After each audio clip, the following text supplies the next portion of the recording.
বিশ্বকবি রবীন্দ্রনাথ ঠাকুরকে সশ্রদ্ধ প্রণাম জানিয়ে তাঁর লেখা আমেরিকার থেকে লিখেছিলেন 8ই জানুয়ারি 1913 সালে চরম মূল্য। কণ্ঠে আমি সঙ্গীতা সরকার। কে নিবি গো কিনে আমায়, কে নিবি গো কিনে, পসরা মোর হেঁকে হেঁকে বেড়াই রাতে দিনে। এমনি করেই হায় আমার দিন যে চলে যায়, মাথার পরে বোঝা আমার বিষম হলো দায়। কেউ বা আসে, কেউ বা হাসে, কেউ বা কেঁদে চায়। মধ্যদিনে বেড়াই রাজার পাষাণ বাঁধা পথে, মুকুট মাথে অস্ত্র হাতে রাজা এলো রথে। বললে হাতে ধরে তোমায় কিনবো আমি জোরে, জোর যা ছিল ফুরিয়ে গেল টানাটানি করে।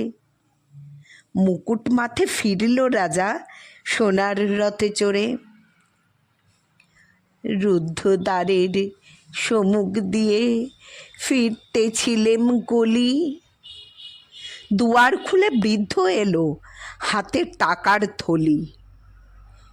করলে বিবেচনা, বললে কিনবো দিয়ে সোনা, উজাড় করে দিয়ে থলি করলে আনাগোনা।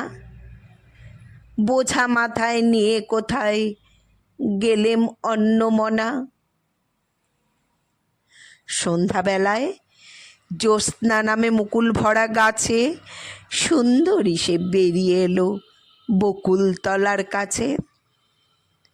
বললে কাছে এসে তোমায় কিনবো আমি হেসে, হাসিখানি চোখের জলে মিলিয়ে এলো শেষে। ধীরে ধীরে ফিরে গেল বন ছায়ার দেশে। সাগর তীরে রোদ পড়েছে, ঢেউ দিয়েছে জলে, ঝিনুক নিয়ে খেলে শিশু বালু তটের তলে। যেন আমায় চিনে, বললে অমনি নেব কিনে। বোঝা আমার খালাস হলো তখনই সেই দিনে, খেলার মুখে বিনামূল্যে নিল আমায় জিনে।